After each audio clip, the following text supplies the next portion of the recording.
Milo Yiannopoulos is famous for his bold comments in interviews and debates, and this leads to him making many incredibly funny and sometimes stupid quotes. And in today's video, we'll be taking a deep dive and looking at said quotes. So let's dive right into the video.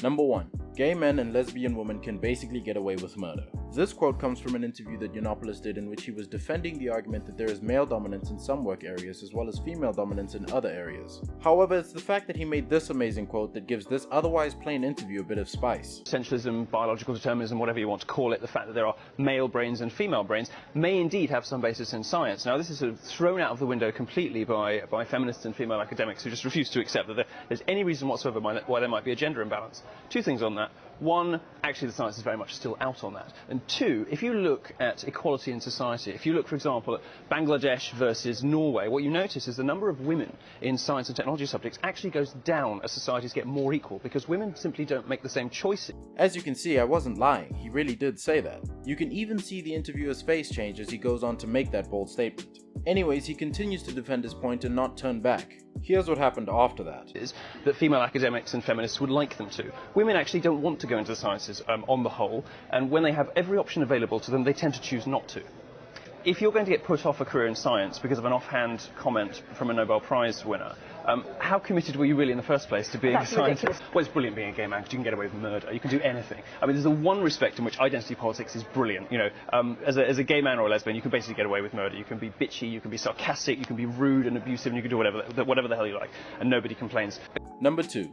I don't date whites. In this clip, Milo makes sure to clear up any confusion on the Steven Crowder show and announce to the world that he doesn't date white men. This was said by him whilst he was being interviewed by the man himself, Steven Crowder. Take a look. Now, granted, I run in fairly civilized circles, but if anything, there are plenty of socially conservative people in those circles who would have problems. I don't think I've ever met a sort of virulently homophobic person. Well, that's why I say, because I would think it's nonsense. I don't date whites, which I suppose puts me in the really sort of the ultimate conservative sin bin. You only date black people? Yeah. So the good news is, if you're redheaded, it is true that fewer people are going to be... After Milo makes this comment, Steven wanted to make sure that he was hearing it right. And when he asked if he did indeed just say that, Milo confirms that he meant what he said. After that, Milo keeps on talking and said that people are less inclined to like redheads. ...attracted to you. But the ones that are don't care what you look like. Exactly. So you can get fat and you will always find people like you. I don't mind coming out as gay. I don't even mind much more difficult coming out as conservative, but coming out as a Trekkie is a step too far, even for me. Can you put to rest the myth of the BBC being this beacon of truth and light in news? Oh, it's hideous. It's a monstrous engine of liberal chaos. Yeah, and there's something that's sort of elderly and... Number 3. Take pictures with a Polaroid. This was what Milo had to say when he was being interviewed on his thoughts on the fact that Jennifer Lawrence's social media account had been hacked and the hackers had released some not so family friendly pictures of her. He said, if you're going to take pictures like that, use a Polaroid. I think it's pretty clear, unfortunately, that it comes down to an issue of personal responsibility.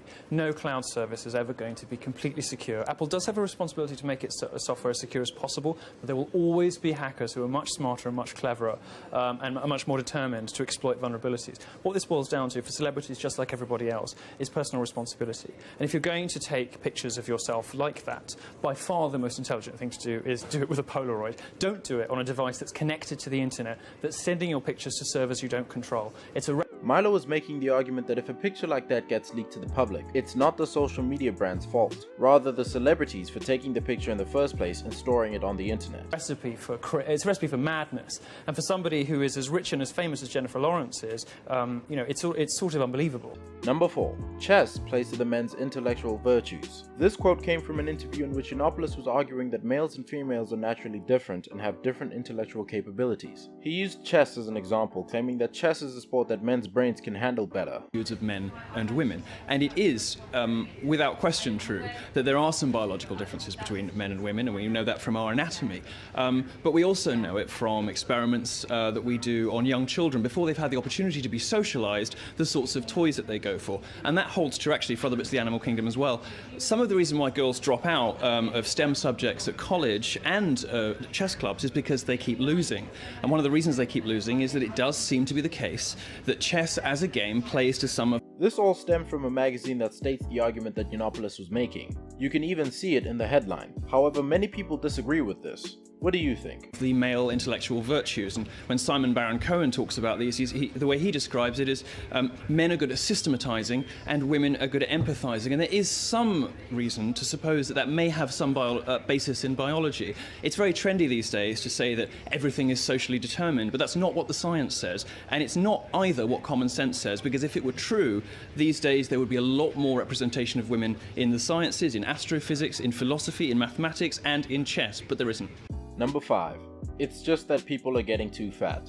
This was what Yiannopoulos said in response to when people say that women are getting too skinny. He did this while he was in an interview live on television with Sky News. Take a look. Isn't it, to hear about, the fact that there's apparently a problem with women worrying about being too thin. That's of course not the problem. The problem is that everyone's getting too fat, and actually there's no evidence really that any of this stuff has much of an impact. A lot of the science is very fuzzy on this. It's social science stuff rather than any real sort of reports or anything. I mean, what worries me about all of this kind of stuff is the implication that somehow we're going to make people's lives happier or better by encouraging them to believe that whatever body shape they are and whatever they look like, they're beautiful and they're going to be happy. That's evident. That's quite clearly not the case. I mean, if you look at women's happiness has been going down since the Second World War. Actually, every decade, women are getting more miserable. Again, this all stemmed from a post that went viral on social media about how mannequins are too thin and that retail stores should instead adopt more realistic mannequins. That way, when entering stores, people would be less self-conscious about their weight. Who they want and look how they like, and you can say,